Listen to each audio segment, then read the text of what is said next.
வணக்கம். எஃப்எம் தமிழ் வானொலியின் வர்த்தக வாணிப செய்திகள். செய்தியாசிரியர் KMK சத்யா. வாசிப்பவர் சமமணி விப்ளம் ஜஸ்மி. முதலில் தலைப்புச் செய்திகள். தொடரும் வெளிநாட்டு நிதியிடலை பெற்றுக்கொள்வதன் மீதான கலந்துரையாடல்கள். இலங்கையில் சுற்றுலா பயணிகளின் வருகை வெகுவாக அதிகரிப்பு. நாட்டில் சிறிய ரக வாகனங்களுக்கான டயர்களுக்கு தட்டுப்பாடு.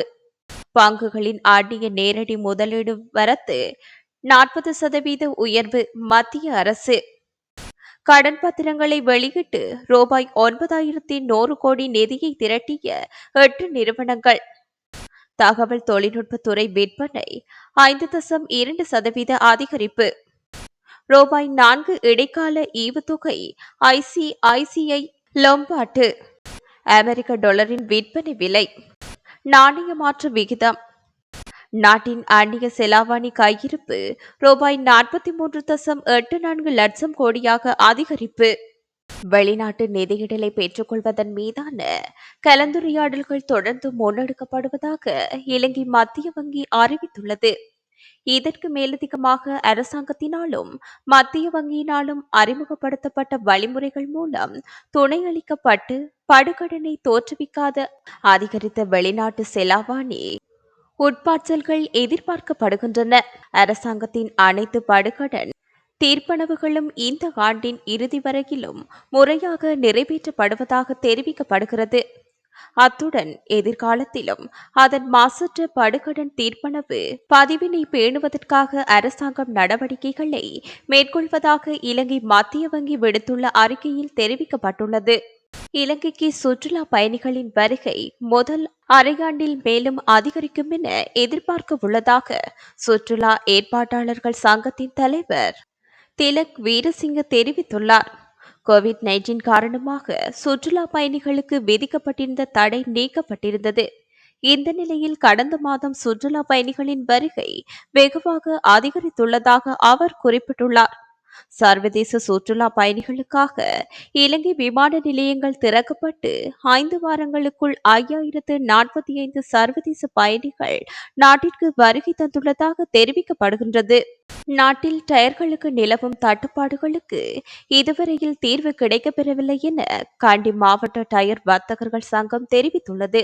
சிறிய ரக வாகனங்களுக்கான 12 மற்றும் 13 அளவிலான டயர்களுக்கு தட்டுப்பாடு ஏற்பட்டுள்ளதாக அந்த சங்கத்தின் செயலாளர் PD வீரகோன் தெரிவித்துள்ளார்.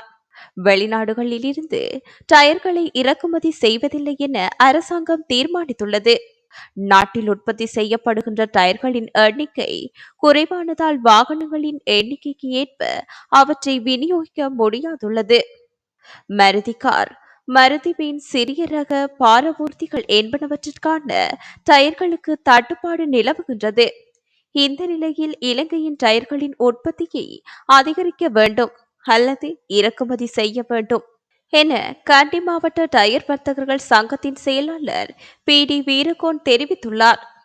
நடப்பு நிதியாண்டின் முதல் 9 மாதங்களில் பங்குகளில் மேற்கொள்ளப்பட்ட அந்நிய நேரடி முதலீட்டில் 5,147 கோடி டாலராக இருந்தது.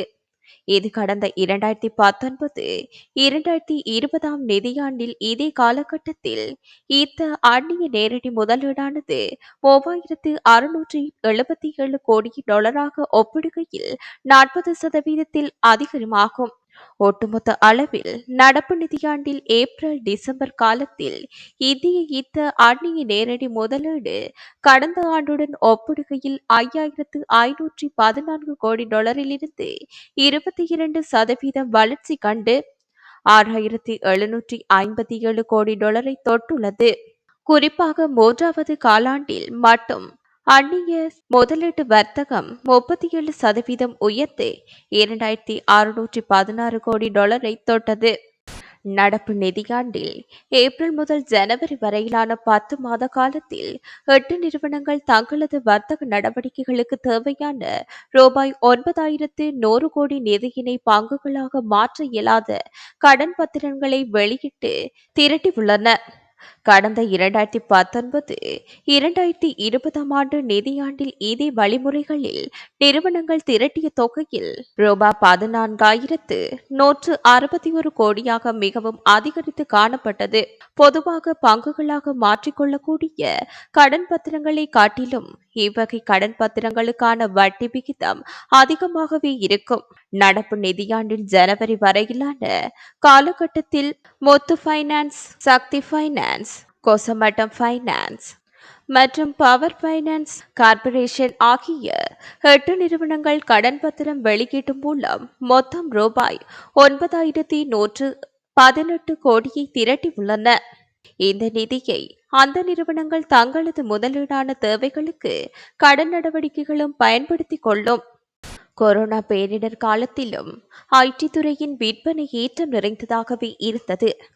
அதனை எடுத்துக்காட்டும் வகையில் நடப்பு 2020-2021ஆம் ஆண்டு நிதியாண்டின் அக்டோபர் முதல் டிசம்பர் வரையிலான 3வது காலாண்டில் அத்துறையின் விற்பனை 5.2% அளவுக்கு ஏற்று காணப்பட்டுள்ளது. கொரோனா தொடர்பான கட்டுப்பாடுகள் தளர்த்தியதை அடுத்து பொருட்களுக்கான தேவைகள் அதிகரித்து வருகின்றது.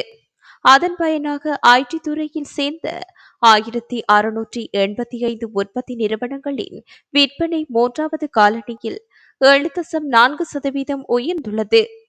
குறிப்பாக இந்த வீழ்ச்சிக்கு உருக்கு, ஆட்டோமொபைல்ஸ், சீமெண்ட், ரசாயன மருந்து நிறுவனங்களின் பங்கு மிக முக்கியமானதாக இருந்தது. 165 நிறுவனங்களின் விற்பனை அக்டோபர் டிசம்பர் காலங்களில் 1,05,724 கோடியாக இருந்தது. இது கடந்த நிதியாண்டில் இதே காலத்தில் மேற்கொள்ளப்பட்ட விற்பனையாகும். அதே சமயம் ஐடி துறை சாராத நிறுவனங்களின் விற்பனையில் ஏற்பட்ட பின்னடைவு 2வது காலணியில் 14.5% இருந்த நிலையில் 3வது காலணியில் அந்த பின்னடைவு 5.7% குறைந்துள்ளது. இதற்கு தொலைத்தொடர்பு, ரியல் எஸ்டேட், வர்த்தக துறையைச் சேர்ந்த நிறுவனங்களின் சிறப்பான செயற்பாடுகளே முக்கிய காரணம் என ரிசர்வ் வங்கி அந்த புள்ளி விவரத்தில் தெரிவித்துள்ளது.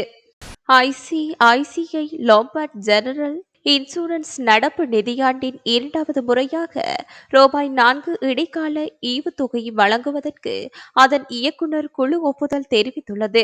மும்பையில் மார்ச் 5ஆம் தேதி நடைபெற்ற ஐசிஐசிஐ லோம்பார்ட் நிறுவன இயக்குநர் குழு கூட்டத்தின் 2வது முறையாக 40% இடைக்கால ஈவுத்தொகை வழங்கும் திட்டத்திற்கு ஒப்புதல் வழங்கப்பட்டது. இதன் மூலம் ரூபாய் 10 முன்பதிவு கொண்ட ஒவ்வொரு பங்குகளுக்கும் இடையிலாக ஈவுத்தொகைக்கு ரூபாய் 4 கிடைக்கும். ஈவுத்தொகை வழங்குவதற்கான பதிவு தேதி 2021 மார்ச் 19ஆம் தேதி நிர்ணயம் செய்யப்பட்டுள்ளது.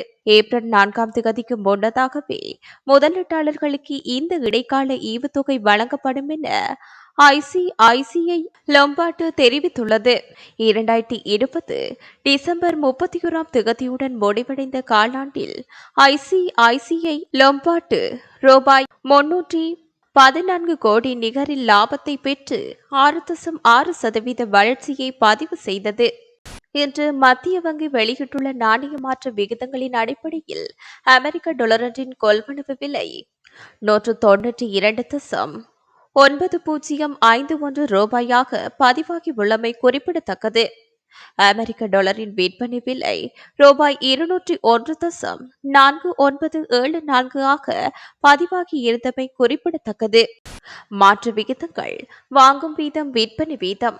அமெரிக்க dollar 192.9051, 201.4974. Great Britain pound 260.5319, 276.8764. Euro 225.6782, 239.8044. ஆஸ்திரேலிய டாலர் 143.9638, 154.6896. Singapore dollar 140.8046, 150.4547. கனடிய டாலர் 145.2387, 157.6684. நியூசிலாந்து டாலர் 126.7431, 143.6137 ஆகும். நாட்டின் அந்நிய செலாவணி கையிருப்பானது பிப்ரவரி 26ஆம் திகதியுடன் நிறைவடைந்த வாரத்தின் 69 கோடி டாலர் அதிகரித்து 58,455 கோடி டாலரை எட்டியுள்ளது. இதற்கு முந்தைய வாரத்தில் செலாவணி கையிருப்பானது 17 கோடி டாலர் உயர்ந்து 58,386 கோடி டாலர் காணப்பட்டது. கடந்த சில வாரங்களாகவே அந்நிய செலாவணி கையிருப்பானது நிலையான அளவில் தொடர்ச்சியாக அதிகரித்து வருகிறது. நடப்பாண்டு ஜனவரி 29ஆம் திகதியுடன் முடிவடைந்த வர்த்தகத்தினால் செலாவணி கையிருப்பானது 51,018 கோடி டாலர் என்ற புதிய உச்சத்தினை தொட்டு சாதனை படைத்திருப்பது குறிப்பிடத்தக்கது. ஒட்டுமொத்த கையிருப்பில் முக்கிய பங்குகள் கொண்டுள்ள அந்நிய கரன்சி சொத்து மதிப்பு அதிகரித்துள்ளதன் காரணமாகவே பிப்ரவரி 26ஆம் திகதியுடன் முடிவடைந்த வர்த்தக அந்நிய செலாவணி கையிருப்பு உயர்வாக காணப்பட்டுள்ளது. இத்துடன் FM தமிழ் வானொலியின் வர்த்தக வாணிப செய்திகள் நிறைவடைகின்றன. மேலதிக விவரங்களுக்கு www.fmtamilradio.com என்ற இணையதளம் ஊடாக பிரவேசியுங்கள். வணக்கம்.